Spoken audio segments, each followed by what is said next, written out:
Hello दोस्तों, Aryans Arihant channel में आपका स्वागत है। हमारे इस चैनल पर आपको डरावनी सच्ची भुतहा कहानियां, रहस्यमयी घटनाएं, डिटेक्टिव और एडवेंचर की कहानियां आपको सुनने को मिलती हैं। यदि आप ऐसी कहानियां पसंद करते हैं तो हमारे चैनल को सब्सक्राइब कर लीजिए। तो चलो अब चलते हैं कहानी की ओर। दोस्तों, मेरा नाम केविन बर्ग है और मैं यूएसए अमेरिका के प्रख्यात शहर न्यूयॉर्क का रहने वाला हूँ। व्यवसाय से मैं एक खाद्य पदार्थ विक्रेता व्यवसाय हूँ। यहाँ इस शहर में मैं एक मिठाई और नमकीन की दुकान चलाता हूँ और मेरी बनाई हुई मिठाइयाँ और नमकीन सब लोगों को बहुत ज्यादा पसंद आते हैं। मैं ऐसे कई तरह की अलग अलग मिठाइयाँ भी बनाता हूँ, वह भी लोग बहुत ज्यादा पसंद करते हैं और मेरी दुकान में हर रोज बहुत से लोग बड़ी मात्रा में मिठाइयाँ और नमकीन खरीदने आते हैं। उसके चलते कई बार बहुत लंबी लाइन लगी रहती है। यहाँ पर बहुत से विद्यार्थी देश विदेशों से अभ्यास करने के लिए आए हुए रहते हैं, जो मेरी दुकान के इन मिठाइयों और नमकीनों को बहुत ज्यादा खाना पसंद करते हैं।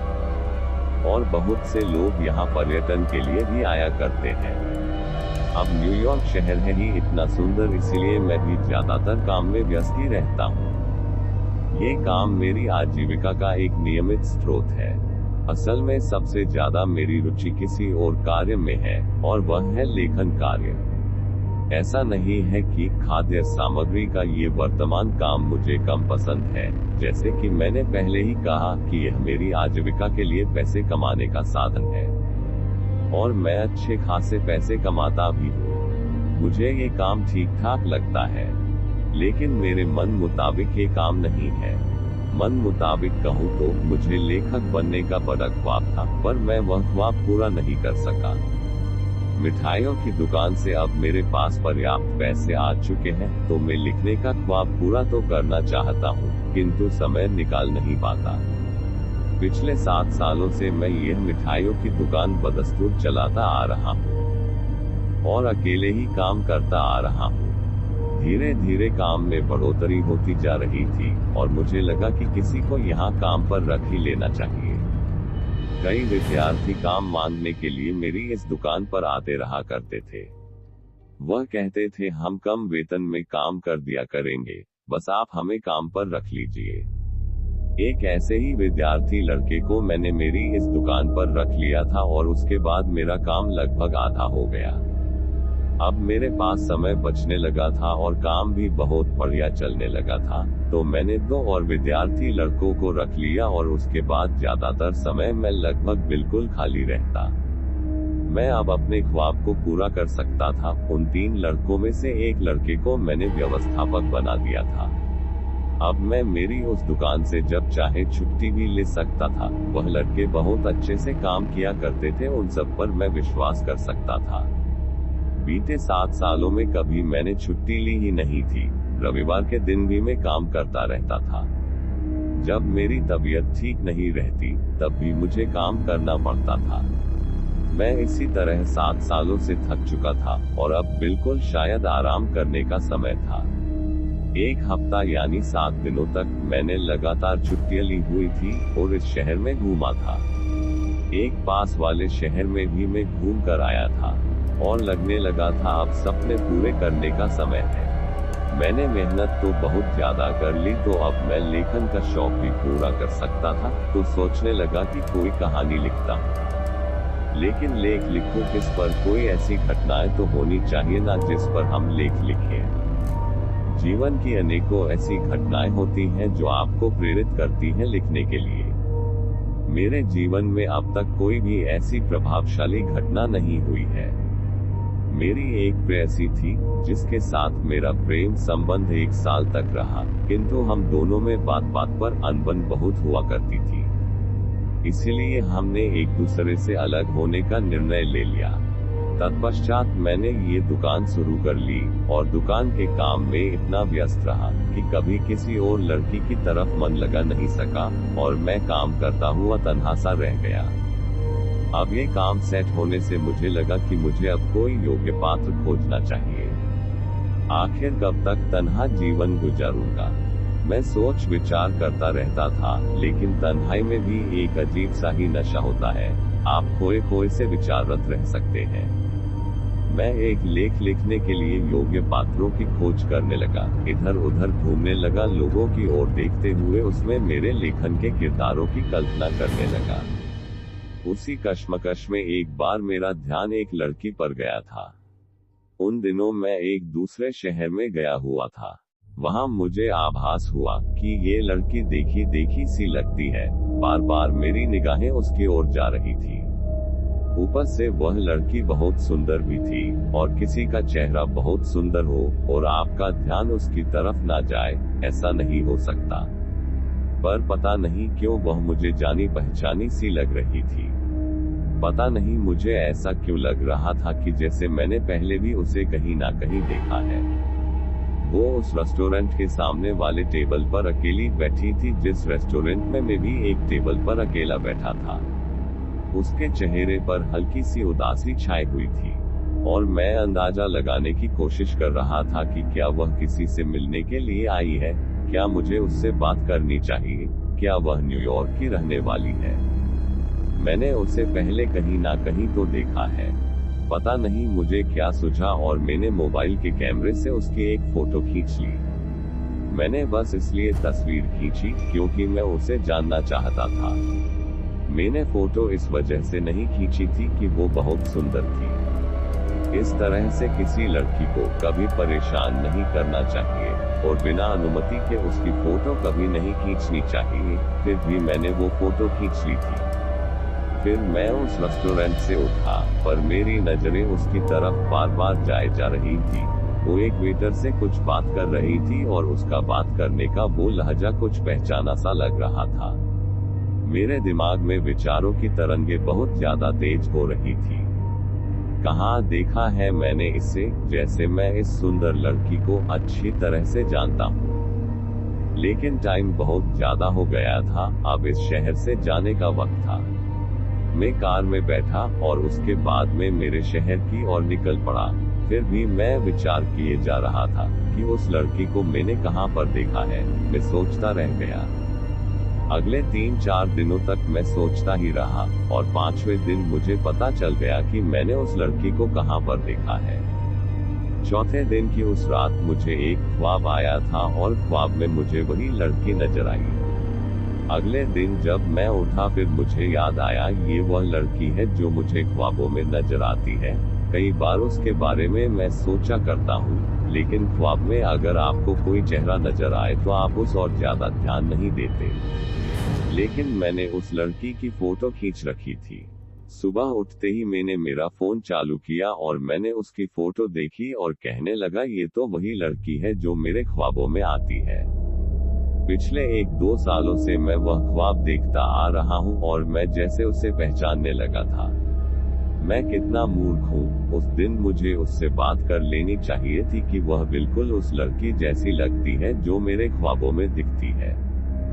ख्वाबों में मैं उससे बहुत बातें करता हूँ, जैसे मैं उसका हस्बैंड हूँ या उसका आशिक हूँ, और जैसे मैं और वो एक टेबल पर बैठकर मेरी आंखों में आंखें डालकर बातें कर रहे हैं। और उस रात भी ऐसा ही ख्वाब आया था, लेकिन मैं उससे कुछ बोल नहीं सक रहा था। जैसे मेरा शरीर सुन्न पड़ गया था, मैं जम सा गया था, जैसे एक पेटी के बीच में बंद सा था।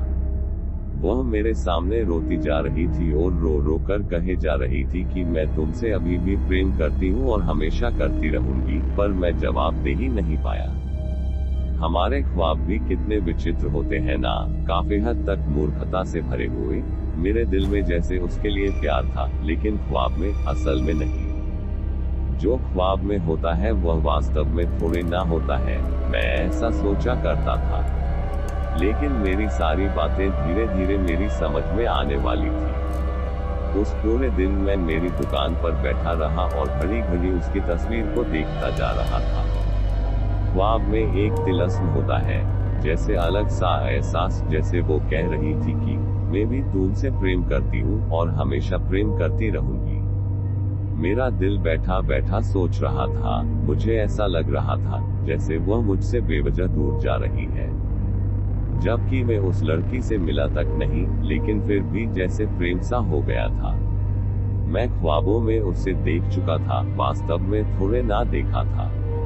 लेकिन फिर भी प्रेम कर बैठा था। मेरे मन में ये तीव्र ख्याल आते जा रहा था कि मैं दोबारा उसी शहर में जाऊं, एक बार उस लड़की को फिर से देख लूं और फिर बस उससे थोड़ी बातें करने की कोशिश करूंगा।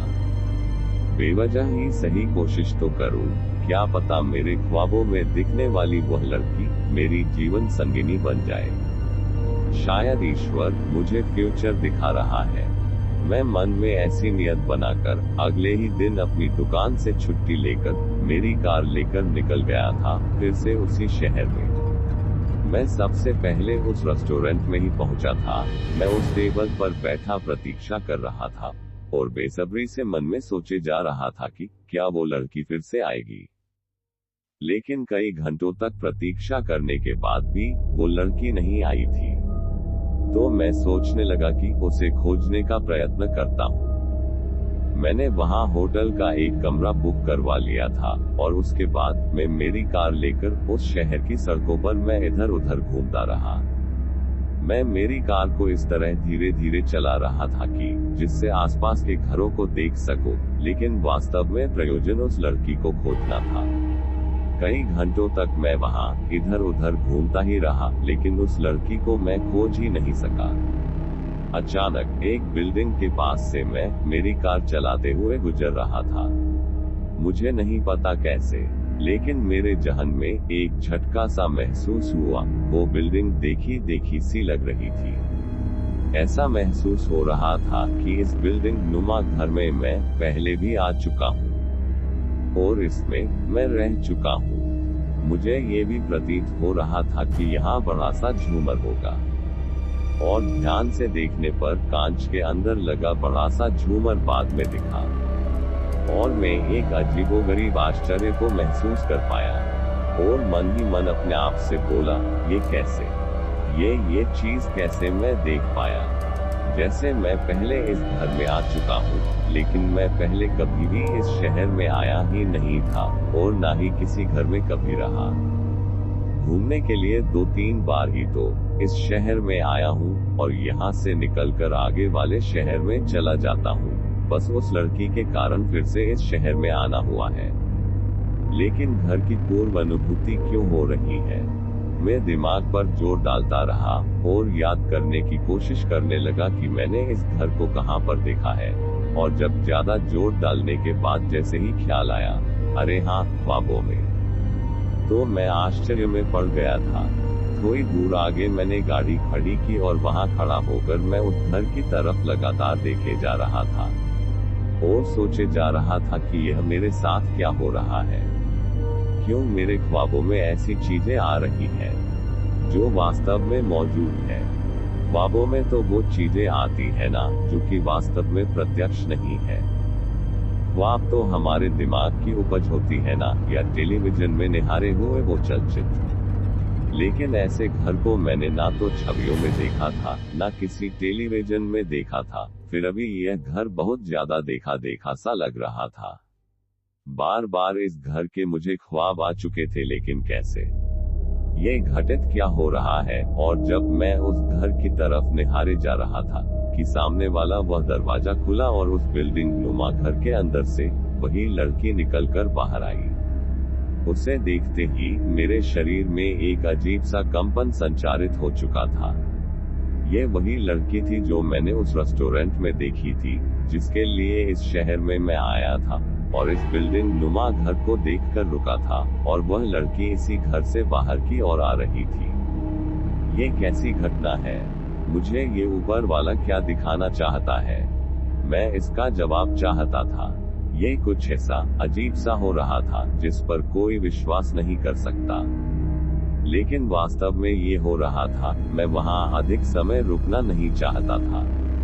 अनजान इलाके में अगर आप इस तरह रुके रहे और वहां कोई अगर आपकी शिकायत करते तो पुलिस अधिकारी वहां तुरंत पहुंच जाते हैं। अनजान लोग इस तरह घरों के आगे खड़े नहीं रहते, तो मुझे जाना होगा। लेकिन फिर भी एक निश्चित दूरी से उस लड़की की ओर मैं देखे जा रहा था। कभी लड़की तो कभी घर, पता नहीं क्यों सब कुछ देखा सा लग रहा है। वापस लौटते हुए कार चलाते समय इन सब के बारे में मेरे मन में विचार चल रहा था। और मुझे बस अलग अलग भ्रांतियां और विचार आए जा रहे थे। मैं मेरे होटल के कमरे में पहुंचा, फिर एकदम से मैं जैसे शांत होते हुए खुद से बोला, शायद मेरे दिमाग में कोई परेशानी तो नहीं आ रही। और अब मैं एक बार किसी मनोवैज्ञानिक चिकित्सक से सलाह मशवरा करना चाहता था। आखिर ख्वाबों का मतलब क्या होता है? और वैसे भी एक मनोवैज्ञानिक चिकित्सक मेरा दोस्त है ही, और वह इसी शहर में रहता है, तो मुझे उससे चर्चा करके उचित सलाह तो लेनी चाहिए।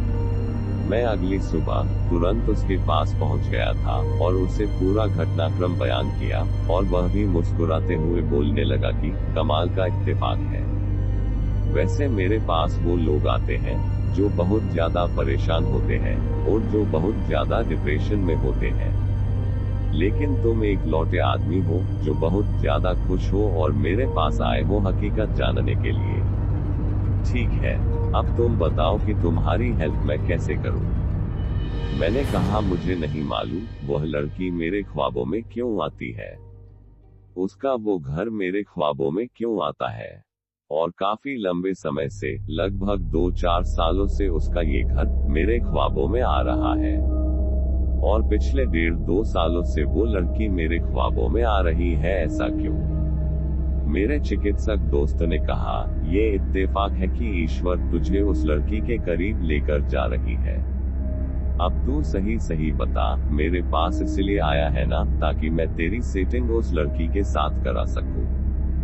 मैंने कहा, अरे नहीं नहीं, मैं इसलिए नहीं आया, मैं तो ये जानने के लिए आया हूँ कि क्या सच में इसका कोई मतलब होता है? क्या हमारे ख्वाबों में कोई फ्यूचर नजर आता है? तुम्हारे पास कोई ऐसा क्लाइंट आया है जिसे फ्यूचर नजर आया हो? उसने कहा, नहीं, ऐसा तो नहीं होता, इंसान फ्यूचर नहीं देख सकते, और तुम्हें भी फ्यूचर नजर नहीं आया है। ये एक ईश्वरीय संयोग मात्र है, और अगर तुझे वो लड़की वास्तव में पसंद है तो बात को आगे बढ़ाने का प्रयत्न करूं। इस शहर में मेरे बहुत से दोस्त हैं, और हो सकता है कोई न कोई उसके पहचान वाला निकल आए। मैं आप कुछ शर्माने लगा था। वो अच्छी तरह जानता था कि मेरी भूतकाल में प्रेमिका रह चुकी है, और अब मैं अकेला रहता हूँ और बार बार अपनी पूर्व प्रेमिका के बारे में सोचता हूँ। मैंने कभी किसी लड़की के बारे में अपने किसी भी दोस्त से बात नहीं की थी। मैं तन्हा रहना पसंद करने लगा था, लेकिन वो जैसे सोचने लगा था कि मैं उस लड़की को पसंद करता हूँ और मेरी सेटिंग वो कराना चाहता था। और वैसे भी मुझे कई सवालों के जवाब भी चाहिए थे। शायद मेरे ख्वाबों में मुझे फ्यूचर की प्रेमिका को दिखा दिया था। मैंने शर्माते हुए अपना सर हिलाया, और उसने भी कहा, तो ऐसा करो, कुछ समय दो मुझे, मैं पता लगाने की कोशिश करता हूँ, कोई ना कोई जान पहचान वाला मिलेगा ही। उसने कहा, कुछ समय दे मुझे, मैं किसी न किसी जान पहचान वाले को खोजने की कोशिश करता हूँ। मैंने भी कहा, मैं कुछ दिन वैसे भी इस शहर में घूमने के लिए आया हुआ हूँ। उसने पूछा, सच सच बता, तुम पहले ऐसे घूमने तो नहीं निकला करता था? काम से तो तुझे फुर्सत ही नहीं मिलती थी, इस शहर में क्यों आया है? कहीं उसी लड़की के पीछे ही तो नहीं आया? मैंने शर्माते हुए कहा, नहीं नहीं, मुझे ये शहर थोड़ा पसंद आ गया था, इसलिए मैंने सोचा कुछ दिन यहाँ पर गुजार कर आता हूँ। मैं वहां से बाहर निकला था जैसे मेरे मन की बात वो समझ गया था, और मुझे मेरे प्रश्नों के उत्तर भी तो ढूंढने थे। मैं अगले दिन फिर से घूमता रहा, और मेरा मन मुझे घसीटकर उसी सड़क पर ले आया। मैं 10-15 मिनट से उस घर को लगातार देखे जा रहा था, और मुझे उस घर की एक खिड़की के पास वह लड़की बैठी हुई नजर भी आई। वह शायद कोई किताब पढ़ रही थी, और तभी मुझे एक आश्चर्य सा महसूस हुआ, क्योंकि यह घटना जैसे मैं पहले भी देख चुका था। उस खिड़की पर वह लड़की एक किताब पढ़ती है, मैंने ख्वाब में कई बार देखा था। लेकिन ऐसा कैसे हो सकता है? कैसे मुझे ख्वाबों में वो लड़की दिखाई देती थी? बार बार यह घटनाएं मुझे जैसे विचलित किए जा रही थी, मुझे भीतर से जैसे झकझोरे जा रही थी। तभी अचानक वह खिड़की से चली गई। मैं उसे फिर से देखना चाहता था। मेरा मन विचलित हुए जा रहा था, लेकिन तभी वह लड़की अपने घर से बाहर की ओर निकलती हुई नजर आई। वो थोड़ा तैयार हो चुकी थी और अपनी कार में बैठ उसने अपनी कार आगे बढ़ानी शुरू कर दी। और मालूम नहीं क्यों, वैसे मैं आमतौर पर किसी का पीछा नहीं करता, और खास तौर पर किसी अजनबी लड़की का तो कतई नहीं। लेकिन जैसे मेरे हाथ और पांव स्वयं संचालित हो गए थे, जैसे अपने आप क्रियाएं कर रहे थे। मैं जैसे उसकी मोहब्बत में डूब सा गया था। मेरी कार जैसे अपने आप उसके पीछे चली जा रही थी। मेरे दिल के दो टुकड़े हो चुके थे। एक कह रहा था ठहर जा, ऐसा काम तुझे नहीं करना चाहिए, और दिल का दूसरा टुकड़ा कह रहा था थोड़ा पीछे जाने में क्या बुराई है। वो उसी रेस्टोरेंट में गई थी और उसी टेबल पर बैठी थी, और मैंने भी कार पार्किंग में लगाई। फिर मैं भी उसके सामने वाले टेबल पर जा बैठा। पता नहीं क्यों मेरी नजरें उसकी ओर टकटकी लगाए जा रही थी, और शायद इसीलिए उसने पहचान लिया कि मैं पहले भी इस टेबल पर आकर बैठा हूँ, और अब भी बार बार उसे घूरे जा रहा हूँ। 2-3 बार मेरी निगाहें उसकी निगाहों से मिली थी, और उसने अब दूसरी कुर्सी पर बैठकर जैसे मेरी तरफ पीठ कर ली थी, और मुझे लगा मैं उसे परेशान कर रहा हूँ। उस रेस्टोरेंट में कोई वेटर नहीं था, वहां सेल्फ सर्विस की जाती थी, तो मेरी कॉफी भी तैयार हो चुकी थी। मुझे जल्दी से जाकर वह कॉफी उठानी थी। बार बार कॉल आए जा रही थी, तो मैं चलकर वहां गया और कॉफी उठाए। मेरे हाथ कांप रहे थे, और जैसे मैंने उस लड़की को असुविधाजनक कर दिया था। मैं उसके करीब से निकलकर गुजरा था, लेकिन कॉफी लेकर लौटते समय उससे निगाहें तो टकराई ही थी। पता नहीं कैसे मेरे पैर मेरे पैरों में ही उलझे, और मैं उसके पैरों के निकट ही गिर पड़ा। सारी की सारी कॉफी नीचे गिरकर फैल चुकी थी, लेकिन मैंने जैसे उस लड़की से क्षमा मांगी, देखिए मुझे क्षमा कीजिएगा, और उस लड़की ने भी हल्के गुस्से से कहा, तुम पहले से ही मुझे घूरे जा रहे थे ना, नाहक मुझे परेशान कर रहे हो। मैंने घबराते हुए कहा, मुझे क्षमा कर दीजिए, मैं इसलिए आपको नहीं घूर रहा था कि मैं आपको छेड़ रहा था। बात कुछ और है। देखिए मुझे ऐसा प्रतीत हो रहा है कि मैंने आपको पहले भी कहीं देखा है, इसलिए मैं आपको पहचानने की कोशिश कर रहा था। मेरी ऐसी बात सुनकर वो अब जैसे किसी सोच में पड़ गई। फिर उसने मुझसे क्षमा मांगी। वह बोली, देखिए क्षमा कीजिएगा, मुझे लगा जैसे आप जानबूझकर छेड़ने की कोशिश कर रहे हैं। मैं समझ सकती हूँ, आपने यकीनन मुझे पहले कहीं देखा होगा, और आप पहचानने की कोशिश कर रहे थे। मैंने कहा, जी बिल्कुल। फिर वो मुझसे क्षमा मांगने लगी कि आपकी कॉफी नीचे गिर गई। मैंने कहा, कोई बात नहीं, मैं नई कॉफी ले लूंगा। इस तरह हमारे बीच थोड़ी सी बातचीत शुरू होने लगी, और मैं उस लड़की से पूछ रहा था, क्या यहाँ आपसे मिलने के लिए कोई आने वाला है? उसने कहा, नहीं, मुझसे मिलने के लिए कोई आने वाला नहीं है, लेकिन यहाँ बैठकर मैं किसी को याद करती हूँ। तत्पश्चात मैंने उससे पूछा, क्या आप कभी न्यूयॉर्क आई हैं? आपको जैसे पहले देखा देखा सा लगता है, लेकिन मैं याद नहीं कर सक रहा। तो उसने बताया, मैं कभी न्यूयॉर्क नहीं आई, मैं इस शहर से कभी बाहर गई ही नहीं। मैं अपने हस्बैंड के साथ विदेश में कई बार जरूर जा चुकी हूँ, लेकिन अपने देश के अलग अलग शहरों में अब तक नहीं घूमी हूँ। उसने हस्बैंड का जिक्र किया था, और इस बात ने जैसे मेरे दिल के टुकड़े टुकड़े कर दिए थे। मैं थोड़ा सा उदास हो गया, और यह मेरे चेहरे पर साफ झलक रहा था।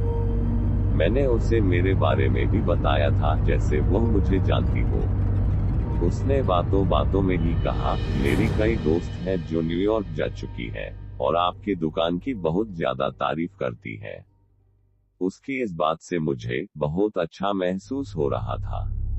वह अब कह रही थी, मैं भी न्यूयॉर्क जरूर जाना चाहती थी, और विश्वास करिए आपकी दुकान की वो मिठाइयाँ खाना मुझे भी सच में बहुत ज्यादा पसंद है। कई बार आपकी दुकान की वो मिठाइयाँ मैं खा चुकी हूँ। मेरी दोस्त मेरे घर में वो ला चुकी है। यहाँ भी लगभग सबको वह बहुत ज्यादा पसंद है। लगता है आप अपनी मिठाइयों में कुछ मिलाते हैं, जिसका मजा अलग ही होता है। मैं अंदर से थोड़ा उदास भी था, लेकिन उसकी बातों से मुस्कुरा भी रहा था। अब मेरा दिल टूटा था, वो उसे थोड़ी ना महसूस करना था। उसने मुझे अपने टेबल की उस कुर्सी पर बैठने के लिए कहा, लेकिन मैं अब उसके साथ कैसे बैठ सकता था? कहीं उसका हस्बैंड आ गया और कुछ गलत सोचने लगा तो? मैं ये कतई नहीं चाहता था, लेकिन जब मैंने उसको ये कहा कि देखिए, आपके हस्बैंड आ जाएंगे तो उनको अच्छा नहीं लगेगा, वो बार बार मुझे बैठने को कह रही थी, इसीलिए मैंने ये कहा। और जवाब में सिर्फ उसका वो उदास सा चेहरा। 4-5 सेकंड वह बिल्कुल शांत रही थी, और फिर वह बोली थी, मैं मेरे हस्बैंड का यहाँ इंतजार नहीं कर रही, बल्कि उनकी यादों में दोबारा खोने की कोशिश यहीं आकर करती हूँ। उनकी मृत्यु हो चुकी है और अब तक मैं उन्हें भूल नहीं पा रही हूँ। आप मेरे साथ यहाँ बैठेंगे तो मुझे अच्छा महसूस होगा। इस बात की मुझे खुशी होनी चाहिए या दुख होना चाहिए, मैं समझ नहीं पा रहा था।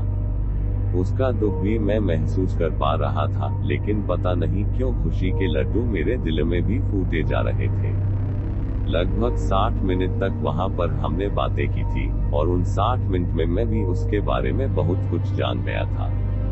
उसने भी मेरे बारे में बहुत कुछ जान लिया था कि मेरी पहले एक प्रेमिका हुआ करती थी, लेकिन हम दोनों में बहुत हद तक अनबन रहा करती थी। उसने कहा, शायद आपको आपकी प्रेमिका में दोस्त नहीं मिला, अगर आपको दोस्त मिला होता तो कभी अनबन ही नहीं होती। उसने कहा, मेरे हस्बैंड और मैं हमारी बहुत अच्छी बना करती थी, हमारा आपस में कभी झगड़ा ही नहीं होता था। मुझे याद ही नहीं है कि हमारे बीच में कभी झगड़ा होता हो, लेकिन जो अच्छे होते हैं भगवान उन्हें जल्दी ही हमसे दूर कर देता है। उसकी आंखें नम हो गई थी, पर वो मेरी दोस्त बनना चाह रही थी। हमने एक दूसरे के कॉन्टेक्ट नंबर आपस में लिए, और मैंने उसको कह दिया था कि मैं 5-6 दिनों तक इसी शहर में रहने वाला हूँ, और उसने कहा तो फिर मिलते हैं, मैं आपको हमारा शहर घुमाऊंगी। वैसे भी मुझे अकेले शहर घूमना अच्छा नहीं लगता, और क्या आप मुझे अपनी दुकान जैसी मिठाइयाँ और नमकीन बनाना सिखाएंगे, ताकि मैं घर में वो बना सकूं?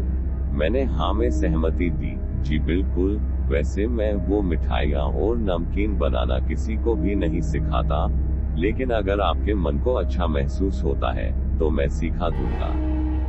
वो खुश हो गई थी, और उसकी खुशी में मुझे अपनी खुशी भी मिल रही थी। अगले 2-3 दिनों तक उसने मुझे शहर घुमाया था, और तीसरी शाम शहर घूमने के बाद मैं उसके घर गया था। अब मुझे उसके घर के अंदर जाने का अवसर मिला था। मेरी टांगे थोड़ी थोड़ी कांप सी रही थी, मैं सोच में पड़ा हुआ था। ऐसा महसूस हो रहा था जैसे ये पूर्वाभास हो रहा हो। पूर्वाभास उसे कहा जाता है जब आप कुछ नया करते हैं, लेकिन आपको एक अलग सा एहसास महसूस होता है, जैसे ये चीज पहले भी हो चुकी है। और मुझे भी उस घर के अंदर कदम रखते ही ऐसा एहसास महसूस हुआ था जैसे ये घटना पहले भी हो चुकी है। इस घर में मैं पहले भी आ चुका हूँ। उस झूमर को मैं पहचान सकता था, उन फर्नीचरों को मैं पहचान सकता था। सामने रखा वो पुराने समय का टेलीविजन जो शायद चलता नहीं था, लेकिन मैंने उसे पहले भी देखा था। उस लड़की को मैं क्या कहता, मैं इस घर में पहले भी आ चुका हूँ, लेकिन कैसे बचपन से आज तक का पूरा स्मरण है मुझे। एक दिन भी ऐसा नहीं जब मेरी स्मरण शक्ति विलुप्त हुई हो। ये इत्तेफाक हो सकता है, लेकिन क्या ख्वाब में ऐसा इत्तेफाक हो सकता है? जब उसके घर में मैं रसोई घर में गया था, तो मुझे लगभग रसोई घर का आधे से ज्यादा सामान कहाँ रखा है ये पता था। यकीनन ये कोई इत्तेफाक नहीं हो सकता। मेरे साथ यह क्या हो रहा है? मैंने उसे मिठाइयाँ और कुछ नमकीन बनाना सिखाया, और तत्पश्चात मैंने उसे कहा, क्या मैं आपका घर देख सकता हूँ? पता नहीं क्यों ये घर देखा देखा सा लग रहा है। तो उसने बड़ी खुशी के साथ मुझे घर को देखने की स्वीकृति दे दी। मैं घर को दिलचस्पी के साथ देख रहा था, लेकिन शयन कक्ष के बाहर वो बड़ा सा चित्र, एक अलमीरा बक्से में रखा हुआ वो बड़ा सा चित्र, वह चेहरा कुछ देखा सा प्रतीत हो रहा था। और मैंने आवाज लगाकर उससे पूछा था, क्या ये तुम्हारे हस्बैंड का चित्र है? उसने कहा, हाँ यह मेरे हस्बैंड का चित्र है और मैं आज भी मेरे हस्बैंड से उतना ही स्नेह करती हूँ। वो तुरंत आई और उस चित्र के सामने खड़ी हो गई और मैं सोच में पड़ गया था। जो उसके पीछे का दृश्य था, पीछे लगा हुआ वो चित्र दृश्य, मुझे बिल्कुल ऐसा ही दृश्य नजर आया था। ख्वाब में जैसे मैं इसी अलमीरा बक्से में था, मैं कोई हरकत नहीं कर पा रहा था और मुझसे वो बातें कर रही हो। ये क्या चीज है? मैं अचानक चक्कर खाकर गिर गया था। उसने मुझे संभाला, मुझे सोफे पर होश आए थे। उसके बाद उसने मुझे पानी पिलाया और वो कहने लगी, तुम्हारी तबीयत ठीक नहीं लग रही। मैंने कहा, मेरी तबीयत तो बिल्कुल ठीक है, लेकिन मैं जो तुम्हें कहने का प्रयत्न करूंगा, तो क्या तुम मुझे पागल तो नहीं समझोगी? उसने कहा, नहीं, बिल्कुल नहीं। मैंने जीवन में बहुत ऐसी चीजें और घटनाएं देखी हैं। हर एक की अलग भावनात्मक प्रतिक्रिया होती है। मैंने कहा, मैं ये दृश्य पहले भी देख चुका हूँ। मुझे ख्वाबों में तुम दिखी थी। मैं तुम्हें पहले हकीकत बता नहीं सका कि मैंने तुम्हें पहले कहाँ देखा है। मैंने तुम्हें ख्वाबों में देखा है और मैं कई बार तुमसे मुलाकात भी कर चुका हूँ।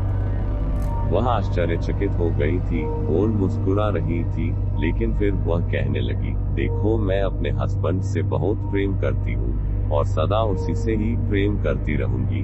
अगर तुम ये धारणा बना रहे हो कि मैं तुम्हारी बातों से प्रभावित हो जाऊंगी, तो यह संभव होने वाला नहीं। मैंने आंखें खोलकर बहुत आश्चर्य से ये बोला था, देखो, मैं कोई फ्लर्ट नहीं कर रहा और ना ही मैंने कोई फ्लर्ट करने की कोशिश की है, लेकिन मुझे इस बात का जवाब चाहिए। मैंने तुम्हें ख्वाबों में क्यों देखा? मैं इस घर को देख चुका हूँ, इस तस्वीर को देख चुका हूँ, इस घर में जैसे मैं रह चुका हूँ, लेकिन ख्वाब में ये कैसे? उसके पास मेरे सवालों का कोई जवाब नहीं था और ना ही मेरे पास था, लेकिन मुझे इसका जवाब जानना था। वह बोली, तुम जवाब जान कैसे सकोगे? हम ख्वाबों के पार तो कभी जा ही नहीं सकते। मैंने कहा, मैं प्रयत्न तो बिल्कुल ही कर सकता हूँ ना। उसके बाद उससे जाने की इजाजत लेकर मैं अपने होटल के रूम में आ गया था। लेकिन बहुत ज्यादा विचार करते हुए इंटरनेट पर खोज करने का मैंने काफी प्रयत्न किया, लेकिन इसका कोई नतीजा मिल नहीं रहा था। इंटरनेट पर यही बताया जाता है कि रिसर्च में ये सब हो चुका है। ख्वाबों में जो चीजें हमें दिखती हैं, वो हमारे दिन भर में घटी हुई घटनाओं से प्रेरित होती है।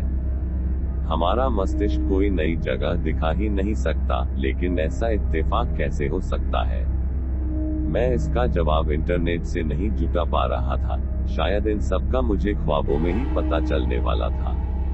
उस रात को मुझे एक और ख्वाब आया था और यह ख्वाब भी मैं कईयों बार देख चुका था।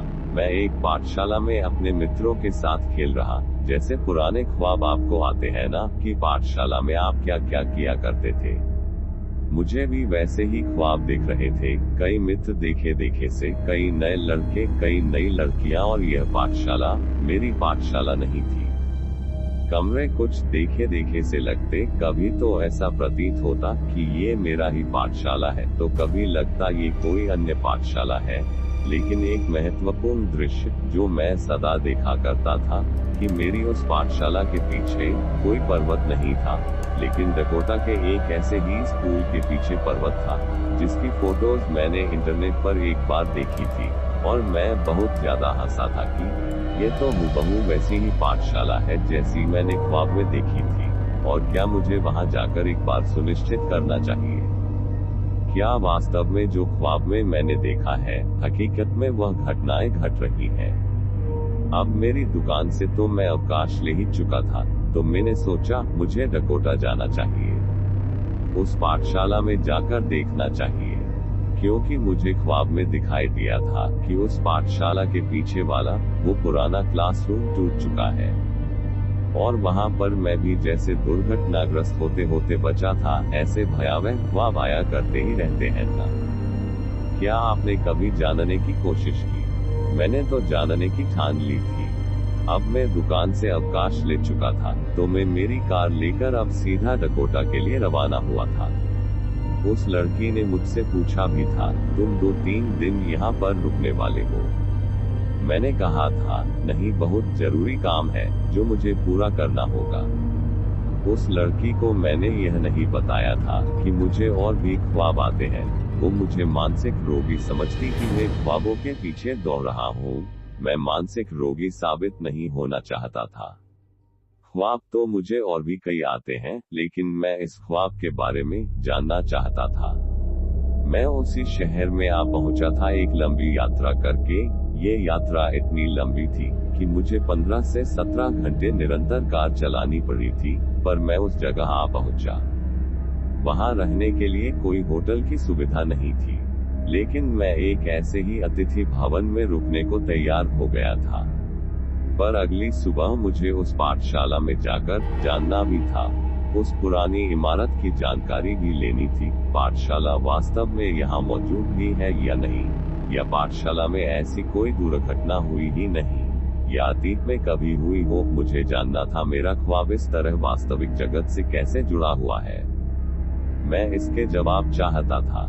अगले दिन जब मैं पाठशाला में पहुंचा तो सबसे पहले पुरानी इमारत की बात जानना चाहता था।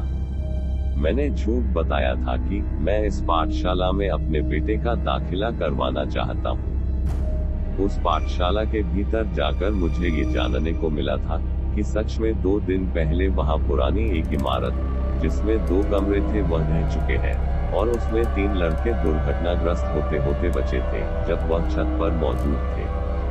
वो दुर्घटना का दृश्य मुझे ख्वाब में नजर आया था। वह हकीकत मुझे मेरे ख्वाब में नजर आई थी। मैं जानना चाहता था। हकीकत में मैं आगे बढ़ने का प्रयत्न कर रहा था, उस जगह को पहचानने की कोशिश कर रहा था। अचानक मैं बेहोश हो गया, और ऐसे बेहोश नहीं हुआ कि मेरी आंखों के सामने अंधेरा आ गया हो या मुझे घबराहट हुई हो। ऐसा महसूस हुआ जैसे किसी ने मेरा गला दबा दिया। मुझे सांस लेने में अचानक से तकलीफ होने लगी थी। मैंने मेरा गला पकड़ा था। किसी ने जैसे मेरी गर्दन एकदम से दबा दी थी। मैं सांस नहीं ले पा रहा था। अचानक आंखों के सामने अंधेरा सा छाने लगा था। मैं अपने शरीर का संतुलन खोते हुए बेहोश हो गया। मुझे 1 घंटे तक होश नहीं आया था। मैं कभी इतना ज्यादा बुरी तरह बेहोश नहीं हुआ। अस्पताल में मुझे ले जाया गया था। मेरी आंखें अस्पताल में खुली थी, और मैंने पूछा, यहाँ मैं कैसे आ गया? परिचारिका ने मुझे बताया था, तुम उस पाठशाला में थे, तुम अचानक बेहोश हो गए थे। मैंने कहा, किसी ने जैसे मेरा गला दबा दिया हो, शायद मेरे गले में कोई प्रॉब्लम आई हो। परिचारिका ने कहा, हमने तुम्हारे शरीर के एक्सरे कर लिए हैं, हमने सारे टेस्ट कर लिए हैं, आपको किसी भी तरह की कोई परेशानी नहीं है। आप शायद थोड़ा सा घबरा गए होंगे, या आपको जैसे कोई अतीत की पुरानी याद आ गई होगी, तो आप बेहोश हो गए होंगे। 2 घंटे मैं उस अस्पताल में रहा था। मेरे सारे टेस्ट अच्छे से हुए थे। मुझे कुछ दवाइयां लिखकर दी गई थी, और मैंने भुगतान भी किया था। उस पाठशाला के आचार्य स्वयं मुझसे मुलाकात करने के लिए आए थे। मैंने उनसे बात की थी। उसके बाद मैं उनसे पूछ भी रहा था कि वो इमारत गिर कैसे गई, और वह 3 लड़के सुरक्षित तो है ना। पाठशाला के आचार्य मेरी हालत जानना चाहते थे, पर वो ये जानकर हैरान थे कि मैं अपनी फिक्र नहीं कर रहा, बल्कि पाठशाला के उन लड़कों की फिक्र कर रहा हूँ। आचार्य को खुशी हुई, पर मैं तो जानकारी जुटाना चाह रहा था, और मैंने जानकारी जुटाई भी। वो 3 लड़के थे, और जो आखिरी वाला तीसरा लड़का था ना, वो उस इमारत से एक लंबी कूद लगाकर बचा था। जरा सी भी गलती और देरी हो जाती तो वो उस इमारत के मलबे के बीच दब जाता। यकीनन उसकी मौत भी हो सकती थी, या बहुत ही गंभीर तरह से घायल हो जाता। ख्वाब में मैंने यही तो देखा था। ख्वाब में मैंने स्वयं को देखा था।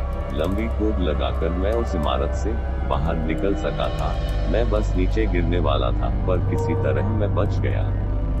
यानी वो लड़का जो बच गया है, उससे यकीनन मेरा कोई ना कोई तो संबंध है। मैंने वहां 2 लड़कों को ख्वाब में देखा था, और तीसरा लड़का मैं था। पर यह कैसे हो सकता है? किसी और के शरीर के अंदर के दृश्य मेरे ख्वाबों में मैं कैसे देख सकता हूँ? मुझे मेरे इन सवालों के जवाब चाहिए थे। मैं पता लगाना चाहता था, ये सब कैसे हो रहा है। मैंने आचार्य को कहा था, मैं कल सुबह आपसे मुलाकात करने की कोशिश करूंगा। मैं फिर से पाठशाला यकीनन आऊंगा, मुझे पाठशाला देखनी है। उन्होंने कहा था, बिल्कुल बेझिझक आइएगा। मैं खुद आपको खास तौर पर पूरी पाठशाला दिखाऊंगा। यह अनुमति उन्होंने मुझे दी थी और अगली सुबह की मैं तैयारियां करने लगा था। मैं सीधा अपने उस गेस्ट हाउस में गया था। वहां से सामान इकट्ठा किया, खाया पिया। ये पूरे दिन की घटनाओं को मैंने एक नोटपैड में नोट किया। क्या क्या घटनाएं हो रही हैं, उन घटनाओं का लिंक क्या है। अगली सुबह में सीधा उस पाठशाला की तरफ चल पड़ा था।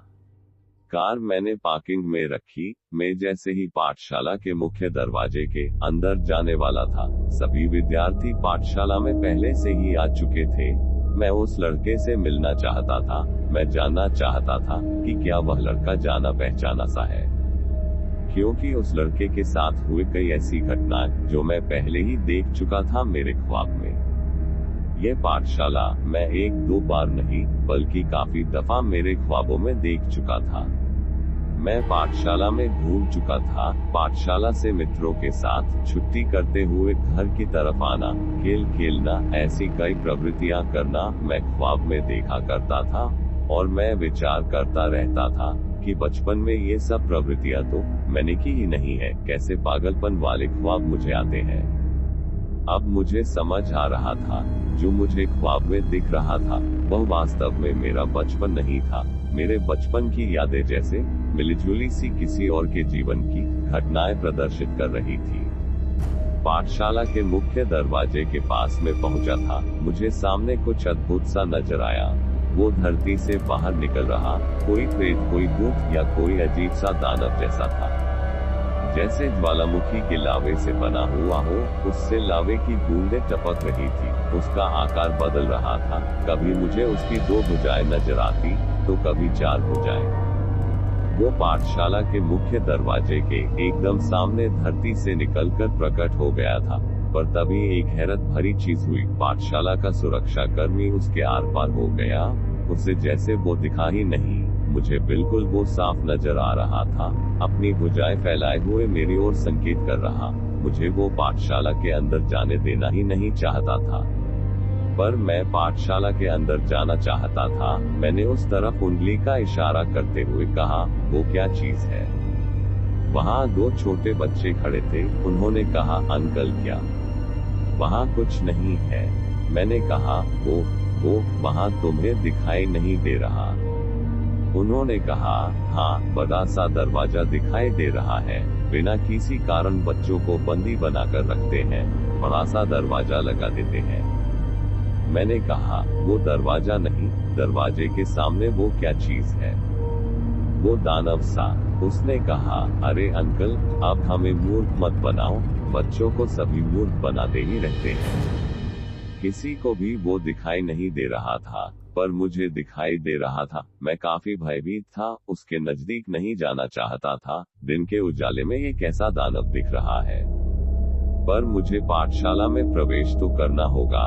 एक बड़ा लक्ष्य था जो मैं हासिल करना चाहता था। ये दानव जैसा जीव बीच में रुकावट बनकर प्रकट हो गया था।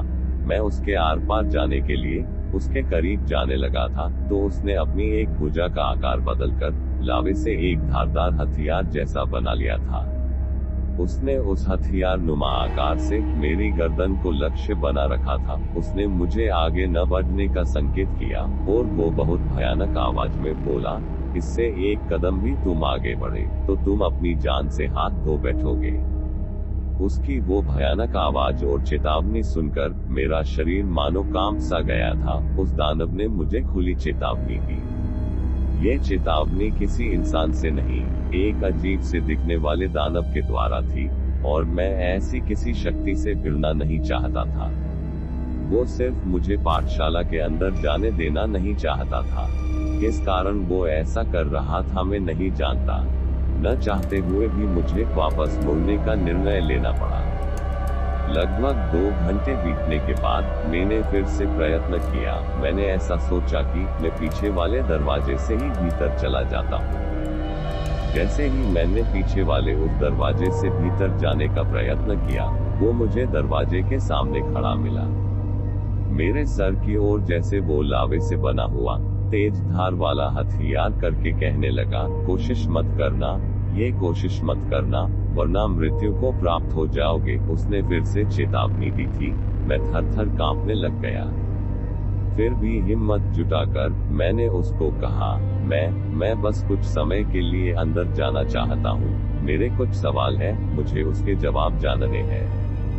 उसने कहा, जितना समय तुम यहाँ रुकोगे, तुम्हारी मौत उतनी ज्यादा स्थितिगत निश्चित हो जाएगी। उसकी यह बातें मेरे अंदर खौफ भर देने के लिए पर्याप्त थी। वो क्या था? वो प्रमाण तक नहीं छोड़ता लावा रस का बना हुआ अजीब सा दानव। मुझे कार लेकर वापस आना पड़ा। मैं फिर से मेरे उस अतिथि भवन में पहुंच गया था, जहां मैं ठहरा हुआ था। मैं सोचे जा रहा, यह क्या है? यह क्या दानव सा मेरे पीछे लग गया है? एक तो मैं अपने प्रश्नों के उत्तर खोजने का प्रयत्न कर रहा हूँ, और दूसरा ये लावा रस से बना दानव एकदम से अचानक बिल्कुल बीच में आ रहा है। मुझे अब वो शहर छोड़ना पड़ा था, पर मुझे रहस्य का पता जरूर करना था। ये है क्या कोई दोहरी पूरी जिंदगी होती है, या मेरा भविष्य है? क्या है ये? मुझे कुछ समझ नहीं आ रहा। मैंने इंटरनेट पर खोजबीन करने का बहुत ज्यादा प्रयत्न किया था, पर बनावटी कहानियां, कई ऐसे झूठे किस्से और कई ऐसी धारणाएं जो मेरे कुछ काम की नहीं थी। लेकिन एक ऐसा आदमी जो मेरे काम का था, वो मुझे मिल गया, प्रोफेसर स्मिथ, जिन्होंने एक पुस्तक भी लिखी थी कि हमारी इस दुनिया में और भी कई जीव रहते हैं जो हमें दिखाई नहीं देते। हर जीव का एक अलग काम होता है। हर जीव को हम भूत, प्रेत, दानव इत्यादि नहीं कह सकते। कुछ ऐसे होते हैं जो हमें हानि पहुंचाते हैं, कुछ ऐसे होते हैं जो हमें सिर्फ डराते हैं, हानि नहीं पहुंचाते। कुछ ऐसे भी होते हैं जो हमें डराते भी हैं और हानि भी पहुंचाते हैं। हमें महसूस होता है बस उनका काम यही है। हमारी दुनिया बहुत विशाल है, कई लेवलों पर बनी हुई है, और हम सिर्फ एक लेवल में रहते हैं, जिसे फिजिकल वर्ल्ड कहते हैं। प्रोफेसर स्मिथ इस पर खोज कर रहे थे, और आगे विस्तार से जानने के लिए और भी उनके प्रयत्न थे। मुझे लगा प्रोफेसर स्मिथ से मिलना चाहिए। लोग उसे सनकी और पागल कहते हैं, पर जो लोग ऐसे होते हैं, वही तो कुछ नया कर दिखाते हैं। जो लोग ऐसे नहीं होते, वो तो अपना जीवन इसी तरह जिए जाते हैं, किसी के लिए कुछ नहीं कर पाते, बस खाए पिए जिए फिर खत्म हो जाते हैं। मैं प्रोफेसर स्मिथ के पास जा पहुंचा था, 8 घंटे की यात्रा करके सीधा उनसे मिलने के लिए उनके घर जा पहुंचा था। मैं जब उनके घर पर था, तो मैंने उनसे बात करने की कोशिश की। उन्हें लग रहा था मैं कोई पत्रकार हूँ, उन्हें सनकी और पागल साबित करने के लिए कोई नया पैंतरा आजमाने के लिए आया हूँ। पर पहले मैंने उनको विश्वास में लिया और बताया कि मैं जानकारी मांगने के लिए नहीं, बल्कि बताने के लिए आया हूँ। उन्होंने मुझे अपने घर के अंदर बुलाया, फिर मैंने शुरुआत से लेकर आखिर तक के पूरे घटनाक्रम के बारे में बता दिया, और मैंने कहा, क्या मैं उस ज्वालामुखी के लावा नुमा दानव को भगा सकता हूँ, जिसे आप जीव कहते हैं? उन्होंने कहा, ज्वालामुखी के लावा नुमा जीव? मैं खोजने का प्रयत्न करता हूँ, मैं खोजने का प्रयत्न करता हूँ। उन्होंने ऐसे कई लोगों से साक्षात्कार किया था, और एक ऐसे ही आदमी से उनका साक्षात्कार हुआ भी था, जिसे ऐसा ज्वालामुखी के लावा नुमा जीव दिखता था धरती से निकलते हुए। वह घबराहट के मारे भाग गया था। वो आदमी कई वर्षों तक उस भयावह घटना को याद करते हुए डरता रहा। उसको समझ में नहीं आया, वह उसे सिर्फ एक बार दिखाई दिया था, एक खंडहर जगह के पास उसे वो नजर आया था, और वह आदमी फिर कभी उस जगह नहीं गया। मुझे भी वो नजर आया था, मैंने प्रोफेसर स्मिथ को कहा, और मैंने उससे बात भी की थी। उसके साथ उस बात में उसने मुझे उस पाठशाला में ना जाने को कहा था। मेरा ऐसा बताने पर तब प्रोफेसर स्मिथ ने मेरे साथ घटे सारे घटनाक्रम का वृतांत सुना था कि मेरे जो ख्वाब हैं वो मुझे वास्तव में दिखाई देते हैं। उस लड़की के विषय में भी मुझे ख्वाब आते हैं, पर मुझे कभी वहां कोई ऐसा जीव नहीं दिखा। पर मुझे उस पाठशाला वाले लड़के के पास दिखाई क्यों दिया? क्यों जैसे मुझे मेरे ख्वाब में उसके जिस्म की अंदरूनी चीजें दिखती है। प्रोफेसर स्मिथ के लिए जैसे ये घटना इस ज्वालामुखी के लावा नुमा जीव के बारे में कुछ नई जानकारियां हाथ लगी थी, जिसके बारे में प्रोफेसर स्मिथ और भी ज्यादा खोजना चाहते थे। प्रोफेसर स्मिथ ने भी कई बार ऐसा दानव ढूंढना चाहा जो ज्वालामुखी के लावा जैसा धरती से निकलता है।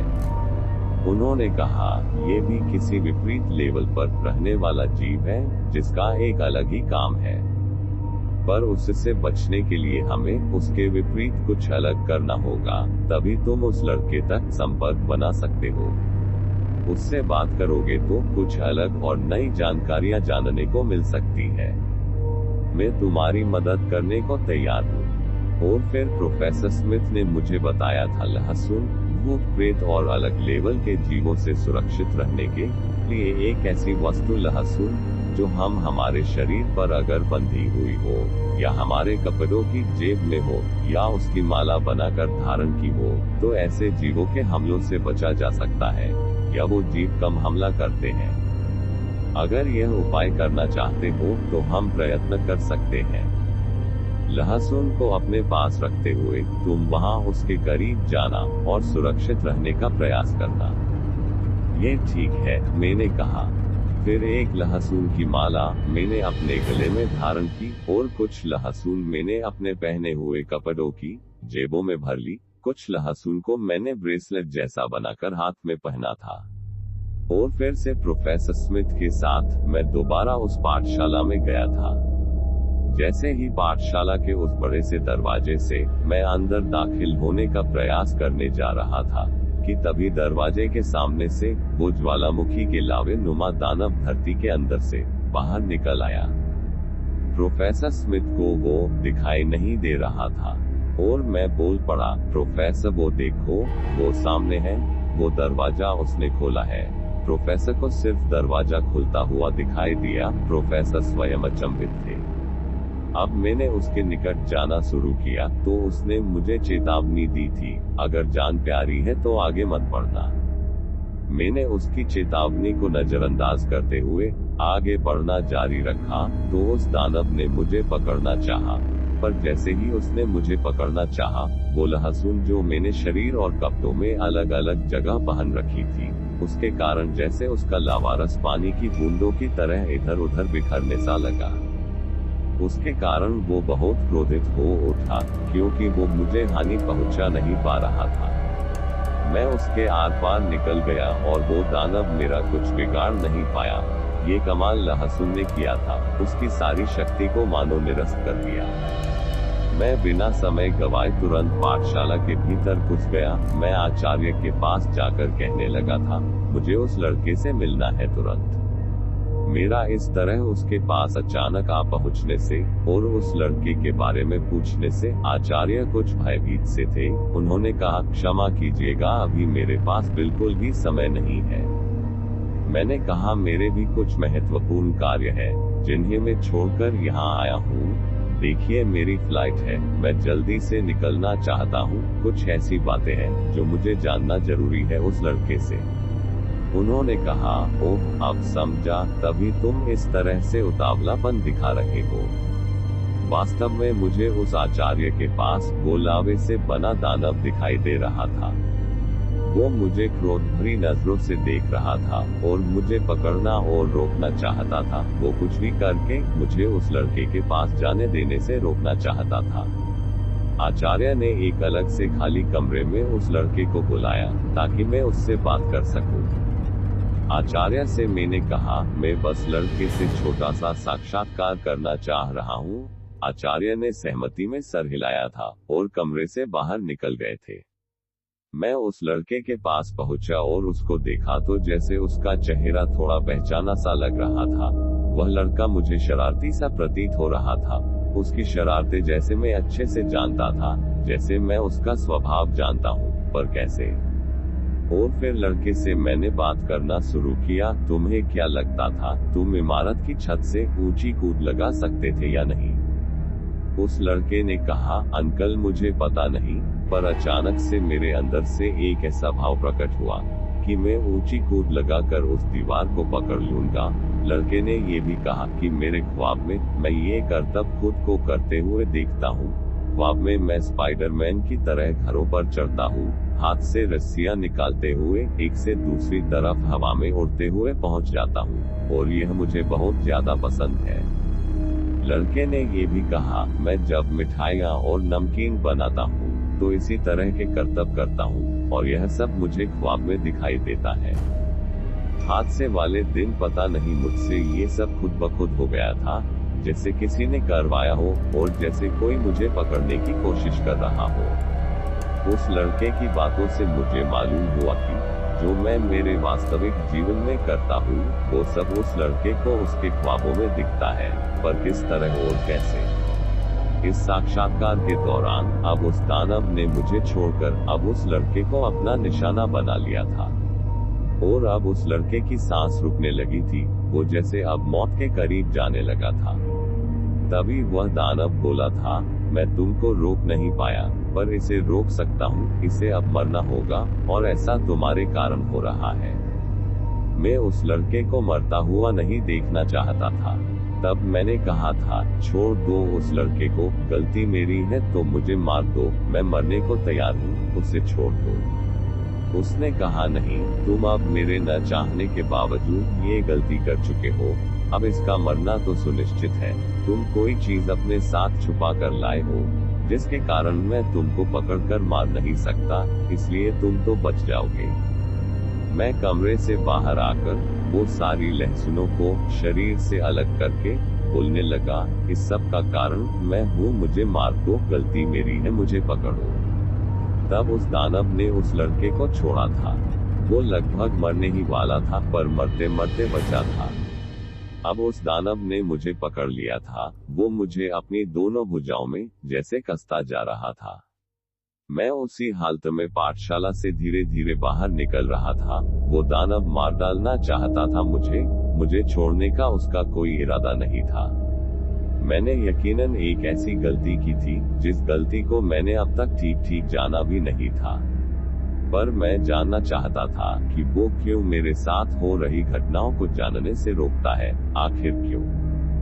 आखिर वो ज्वालामुखी के अलावा जैसा दानव क्या है, और मेरे जैसे लोगों को महत्वपूर्ण जगह जाने से, महत्वपूर्ण लोगों से मिलने से क्यों रोकता है?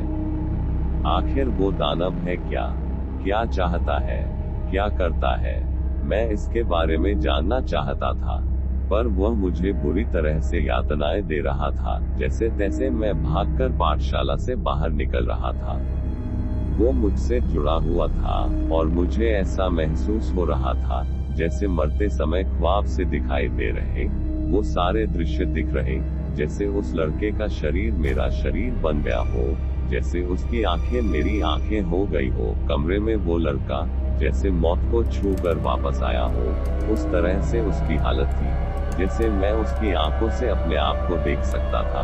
मैं उस घर के अंदर उस अलमीरा बक्से से उस घर को देख रहा था, उस लड़के को देख रहा था। मुझे दूसरे लड़के भी दिख रहे थे अपने साथ लेटे हुए।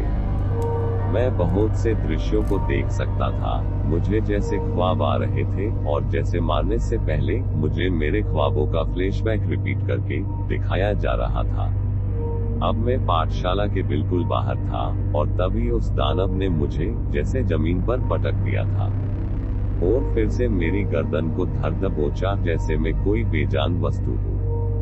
प्रोफेसर स्मिथ ने भी मुझे तड़पते हुए हालत में देखा। मुझे इस हालत में देखकर वो मेरी मदद के लिए मेरी ओर दौड़ते हुए आए, पर वो भी कुछ नहीं कर पाए, और करते भी क्या जबकि वो किसी को देख ही नहीं सकते थे। काफी देर तक तड़पाने के बाद उस दानव ने मुझे छोड़ा था। शायद मेरी गलती का एहसास उसने मुझे कराकर जीवित छोड़ा था, एक नसीहत के साथ कि दोबारा ऐसी गलती करने की कोशिश भी करोगे तो अगली बार मौत की गोद में सो जाओगे। मैं मारने वाला तत्व नहीं हूँ, लेकिन चेतावनी देने के बावजूद भी हद पार करोगे तो मैं मार भी सकता हूँ, यही मेरा काम है। मुझे ऐसे समय जो नियति के नियमों को तोड़कर उसे जानने की कोशिश करते हैं, उसे दूर करना मेरा काम होता है। यह उसने मुझे साफ साफ कहा था। मुझे चेतावनी के साथ छोड़ दिया गया था, पर मुझे मेरी शंकाओं का समाधान नहीं मिला था। मुझे वो चाहिए था। क्यों इस तरह मुझे ख्वाब दिखते हैं? तब उस दानव ने इस बात को कभी किसी से न बताने की शर्त पर मुझसे वचन लिया और बताना शुरू किया। हर आत्मा के 7 भाग होते हैं। हमारे इस सांसारिक जगत में सामान्यतः ये सुना होगा कि दुनिया में हमारी शक्ल जैसे 7 हम शक्ल होते हैं। हमारी धरती पर जब कोई आत्मा को शरीर मिलता है तो उसे 7 शरीर मिलते हैं। वो पुरुष का भी होता है, स्त्री का भी होता है। एक आत्मा के 7 भाग जुड़े हुए ख्वाब में हमें अपने ही जैसे आत्मा के शरीर दिखाई देते हैं। वो लड़का भी मैं ही हूँ, उस लड़की का हस्बैंड भी मैं ही था। मेरी आत्मा के भाग जो मुझे ख्वाब में नजर आते थे, वो मेरी 7 जिंदगियां हैं। और उस तत्व जिसे दानव समझा मैंने, उसका ये काम है कि उन 7 भागों को कभी आपस में मिलने नहीं देना है, ताकि एक आत्मा अपने ही अलग अलग भागों पर विपरीत असर ना डाल सके। बस यही उसका काम था जो वो कर रहा था, और मुझे मेरा काम करना था। मुझे मेरी आत्मा के अलग अलग भागों के निकट नहीं आना चाहिए। इसीलिए मैं उस लड़के से दूर चला गया था। मुझे एक शिक्षा के साथ मेरी जानकारी मिल गई थी। क्यों मुझे उस लड़की से लगाव होता है? क्यों उसका प्रतिबिंब मैं ख्वाबों में देखता रहता हूँ? उसे अपनी अर्धांगिनी की तरह क्यों महसूस करता हूँ? क्योंकि मेरी आत्मा के एक भाग के साथ वो जुड़ी हुई है। वो मेरी बीवी थी मेरी मृत्यु से पहले, मेरी आत्मा के भाग के शरीर के मृत्यु से पहले। प्रोफेसर स्मिथ को मैं पूरी बात बता नहीं सका था, क्योंकि मैं पूरा सच किसी को भी नहीं कह सकता था। पर वो इस धारणा को समझ चुके थे, हर किसी की 7 जिंदगियां एक साथ तो कभी समय काल में आगे पीछे मिलती है।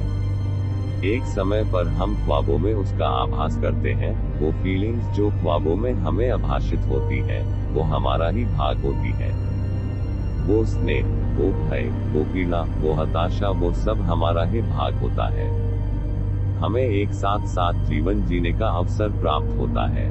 इस धारणा को जानने और समझने के बाद अब मैं किसी को बता नहीं सकता था।